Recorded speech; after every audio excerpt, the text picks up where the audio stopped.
Let's bring in Senator Melissa Agard now, who until recently was the minority leader. Senator, it's been just a few weeks since we saw you last, but thanks for taking some time to be with us again. Thanks for having me back. Of course. So let's talk a little bit about legislative wins. We talked about a few of them when you were here a few weeks ago. The Brewers funding bill, the shared revenue bill. What other accomplishments can you point to that the legislature has done this session?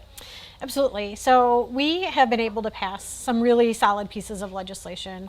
One that provides financial literacy in our schools for our kids so that they have the tools available to them when they grow up, and they have to balance their checkbooks and figure out how to take care of themselves and their families. I think that's a foundational piece of legislation. Glad to get that across the finish line. Additionally, I was on a summer study committee last year addressing accountability for sexual assault in the National Guard. And we were able to pass comprehensive policies that will support the Adjutant General at the National Guard, as well as the people that work at the National Guard, to ensure that they are safe and there is accountability standards there. So we have been able to get good legislation across the finish line. Now, certainly there are big policies that we would like to be having across the finish line, things that matter very much to people in Wisconsin that still are stuck in the legislative process because of division. So let's talk about an issue that has been dividing Republicans and Democrats here for several months: diversity, equity, and inclusion within the universities of Wisconsin. This past week, the Universities of Wisconsin Board of Regents approved that plan to reduce DEI positions in exchange for funding that was withheld from the university. So staff is likely expected to get those pay raises. UW-Madison Engineering Building expected to get that funding. Obviously, Republicans celebrating that this plan has been approved. How are Democrats feeling? Well, certainly this was a Sophie's choice. We should not be tying wages that were promised to nearly 39,000 people on our University of Wisconsin campuses. They're increases that were voted for by my Republican colleagues and supported by my caucus as well. We know that the business community is beating a drum and saying we need to invest in a new engineering building on our campus. It is good for our students, and it's going to be good for our economy and for our workforce.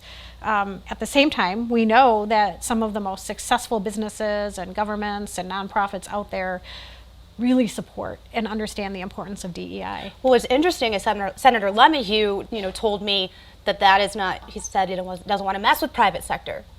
Private businesses are free to make their own decisions. Absolutely. They are allowed to make their own decisions, but they're not making a publicly funded university, was his point there. Well, ultimately, we know that providing safe places for our students and the staff at the universities is vitally important. And whether you're someone that is returning into education because you're a veteran, or you're a single parent, or you have disabilities that make accessing your education a little bit more challenging, or you're a first-generation college student. Making sure that our university systems, campuses, are a safe place for you to be, as well as a safe place for people to work. It's good for the state of Wisconsin. And I think it's really short-sighted that the Republicans in the legislature have tied together and made this a big mess. Yes, we need to get these wages into the pockets of the people who are going to work every day and working hard on behalf of all of us. We need to get that engineering building built. But we don't have to do this with the attachment of DEI. What precedent do you think this sets for decisions the universities of Wisconsin make and how the legislature responds or works with that system? I'm concerned about the relationship with the president and the chancellors and university system presidents and people who are thinking about where it is that they want to dedicate their career, where they want to earn their tenure, or where it is that they want to go to school as a young person. This is concerning to me. I'm very concerned that it's moving Wisconsin in the wrong direction. So right now, that package of Republican-authored child care bills is kind of up to the Senate right now. I talked with Senator LeMahieu, and he says he thinks that there is an opportunity there to send that package to the governor's desk with some technical changes. Do you have that same feeling? Well, certainly I support the Child Care Counts program, which is a program that the governor has funded. We had proposed funding in the budget. Democrats in the legislature have introduced standalone legislation. We've had special sessions, really making sure that we're lifting up mom and pop child care providers across the state of Wisconsin, ensuring that we don't have child care deserts, because we already have a great percentage of the state of Wisconsin in a child care desert, and honorable wages for the workforce behind the workforce. I'm not super excited about the package of bills that the Republicans are putting through. I think it decreases accountability, and I am concerned about safety standards for the kids and the child care workers. But we're having the conversation, and certainly this is something that all across Wisconsin, our friends and neighbors want us to be addressing.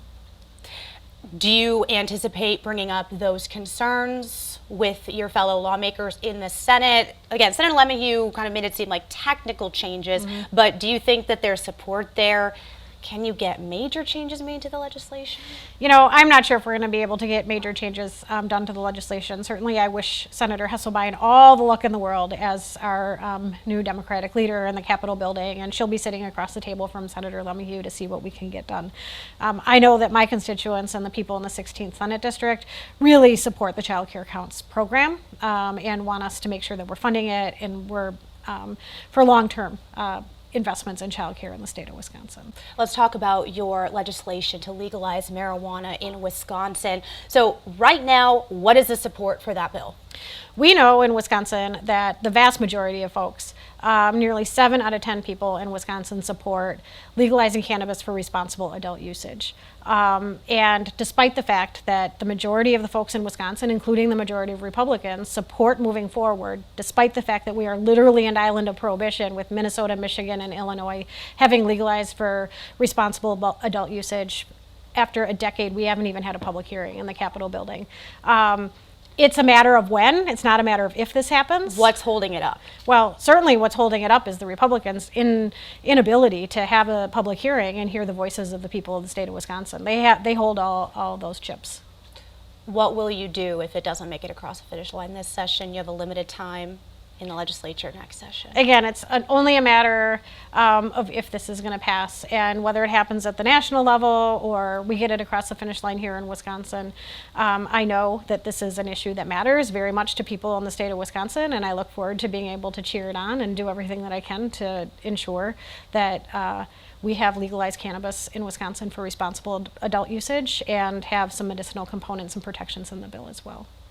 Looking ahead to 2024, how is your caucus preparing for the potential that the state Supreme Court overturns the legislative maps and the entire Senate is up for re-election?